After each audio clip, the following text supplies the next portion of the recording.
নমস্কার। আজ আমরা ভারতের কাজের ধরন বা ওয়ার্ক কালচারে একটা বড়সড় পরিবর্তনের সম্ভাবনা নিয়ে কথা বলবো। আমাদের আলোচনার একেবারে কেন্দ্রে থাকছে দ্য রাইট টু ডিসকানেক্ট বিল।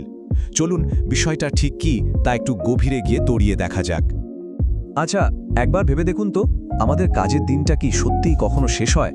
মানে অফিস টাইম শেষ, কিন্তু তারপরেও কি ফোনের স্ক্রিনে বসের মেসেজ বা জরুরি ইমেল ভেসে উঠছে না? আজকের এই ডিজিটাল যুগে এই প্রশ্নটা কিন্তু আমাদের প্রায় সবার জীবনেরই একটা অংশ হয়ে গেছে। ভাবা যায় ঠিক কতজন এই চাপের মধ্যে দিয়ে যাচ্ছেন? একটা সাম্প্রতিক সমীক্ষা বলছে ৮৩%, হ্যাঁ 83% ভারতীয় কর্মচারী মনে করেন যে অফিসের সময়ের বাইরেও তাদের কাজের মেসেজের উত্তর দিতেই হবে। এটা কিন্তু কোনো ছোটোখাটো সংখ্যা নয়, এটা আসলে আমাদের কাজের জগতে একটা বড়সড় সংকটকেই তুলে ধরছে। এই যে একটা অলওয়েজ অন বা সবসময় অনলাইনে থাকার কালচার তৈরি হয়েছে, এর ফল কিন্তু বেশ মারাত্মক। এর জন্য বাড়ছে মানসিক চাপ, ক্লান্তি বা যাকে আমরা বলি বার্নআউট। আর সবচেয়ে বড় যে ক্ষতিটা হচ্ছে সেটা হলো কাজ আর ব্যক্তিগত জীবনের মধ্যে যে একটা সূক্ষ্ম লাইন থাকা উচিত, সেটা প্রায় মুছেই যাচ্ছে। বিশেষ করে মহামারীর পর থেকে তো এই সমস্যাটা আরও ভয়ঙ্কর চেহারা নিয়েছে। তো এই সমস্যার সমাধানের জন্যই একটা প্রস্তাবনা আনা হয়েছে, লোকসভায় পেশ করা হয়েছে দ্য রাইট টু ডিসকানেক্ট বিল 2025। ভাবা হচ্ছে এই বিলটাই হয়তো এই ডিজিটাল শেকল থেকে আমাদের মুক্তির চাবিকাঠি হতে পারে।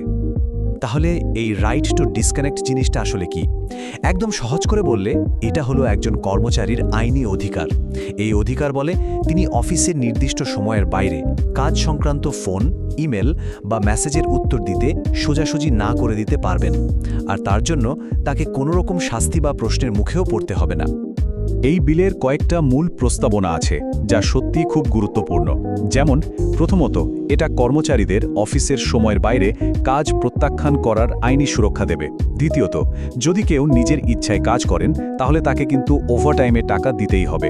তৃতীয়ত, একটা ওয়েলফেয়ার অথরিটি বা কল্যাণ কর্তৃপক্ষ তৈরির কথা বলা হয়েছে যারা পুরো বিষয়টা দেখভাল করবে। আর সবশেষে, যেসব সংস্থা এই নিয়ম মানবে না তাদের জন্য জরিমানার ব্যবস্থাও রাখা হয়েছে। এখন আসল প্রশ্ন হলো, ভারতের কি সত্যি এই ধরনের একটা আইনের প্রয়োজন আছে? চলুন প্রথমে বিলের পক্ষে কি কি যুক্তি আছে সেগুলো একবার দেখে নেওয়া যাক। তো সুবিধাগুলো কি হতে পারে? দেখুন, প্রথমত মানুষের ব্যক্তিগত আর পারিবারিক জীবনটা অনেক ভালো হবে। এই যে ডিজিটাল ক্লান্তি, তা থেকে মানসিক স্বাস্থ্য সুরক্ষিত থাকবে। আর সবচেয়ে মজার ব্যাপার হলো, বিভিন্ন গবেষণায় দেখা গেছে যে কর্মীরা ঠিকঠাক বিশ্রাম পান তারা আসলে অনেক বেশি প্রোডাক্টিভ হন। সব মিলিয়ে এটা ভারতের শ্রম আইনকে আধুনিক করবে আর সংস্থাগুলোকেও আরও বেশি দায়িত্বশীল করে তুলবে। একটা মুদ্রার যেমন দুটো পিঠ থাকে, সেরকমই এই বিলেরও কিছু সম্ভাব্য চ্যালেঞ্জ আর চিন্তার কারণ রয়েছে। চলুন এবার সেই দিকগুলো নিয়ে একটু আলোচনা করা যাক। সবচেয়ে বড় চ্যালেঞ্জটা হলো এটাকে বাস্তবে প্রয়োগ করা। ধরুন ভারতের বিশাল আইটি ইন্ডাস্ট্রির কথা, যাদের বেশিরভাগ ক্লায়েন্ট আমেরিকা বা ইউরোপে থাকে। টাইম জোনের পার্থক্যের জন্য তাদের কাজের সময় মেলানোই একটা বিরাট ব্যাপার। এরকম কড়া নিয়ম চালু হলে বিশ্ববাজারে প্রতিযোগিতায় তারা পিছিয়ে পড়তে পারে। এর সাথে যোগ করুন নিয়োগকর্তাদের দিক থেকে একটা সাংস্কৃতিক প্রতিরোধ, কারণ অনেক জায়গাতেই দিনরাত কাজ করাকে একনিষ্ঠার প্রমাণ বলে মনে করা হয়। আর খরচ বাড়ার চিন্তা তো আছেই। তো মূল বিতর্কটা তাহলে এখানেই এসে দাঁড়াচ্ছে। একদিকে এই বিলটা কর্মচারীদের মানসিক স্বাস্থ্যের জন্য একটা রক্ষা কবচের মতো, যা তাদের ডিজিটাল ক্লান্তি আর বার্নআউট থেকে বাঁচাবে। আবার অন্যদিকে এটা বিশ্ববাজারে প্রতিযোগিতা করা ভারতীয় সংস্থাগুলোর জন্য একটা ব্যবসায়িক বাধা হয়ে দাঁড়াতে পারে, কারণ এটা তাদের কাজের ফ্লেক্সিবিলিটি বা নমনীয়তা অনেকটাই কমিয়ে দেবে। তাহলে এই বিতর্কের পর ভারতের জন্য ভবিষ্যতের রাস্তাটা ঠিক কি? চলুন দেখি এই বিলটার ভবিষ্যৎ কি হতে পারে। এখন সবচেয়ে বড় আর জরুরি প্রশ্নটা হলো, এই বিলটা কি আদৌ কোনোদিন আইনে পরিণত হবে? এর উত্তরটার সম্ভবত নায়ের দিকেই বেশি ঝুঁকে আছে। কারণটা হলো বিলটার ধরন। এটা একটা প্রাইভেট মেম্বার্স বিল। এর মানে হলো এটা সরকারের কোনো মন্ত্রী পেশ করেননি, করেছেন একজন সাধারণ সাংসদ। আর ভারতের সংসদীয় ইতিহাসে এই ধরনের বিল পাশ হওয়ার ঘটনা কিন্তু অত্যন্ত বিরল। ভাবুন, স্বাধীনতার পর থেকে আজ পর্যন্ত মাত্র 14টা এমন বিল আইনে পরিণত হয়েছে। সুতরাং সরকারি সমর্থন ছাড়া এর পাশ হওয়ার সম্ভাবনা খুবই কম।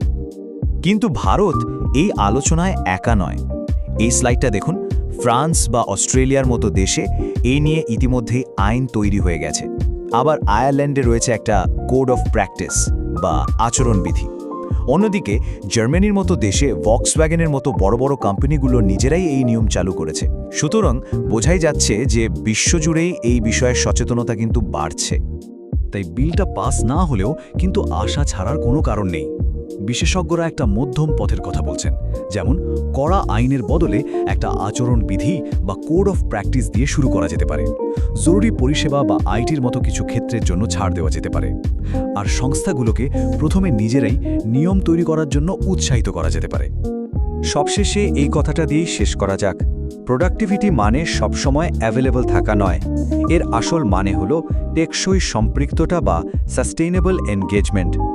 এই বিলটা হয়তো শেষ পর্যন্ত আইনে পরিণত হবে না, কিন্তু এটা আমাদের কাজের ভবিষ্যৎ নিয়ে একটা অত্যন্ত জরুরি আলোচনার জন্ম দিয়েছে।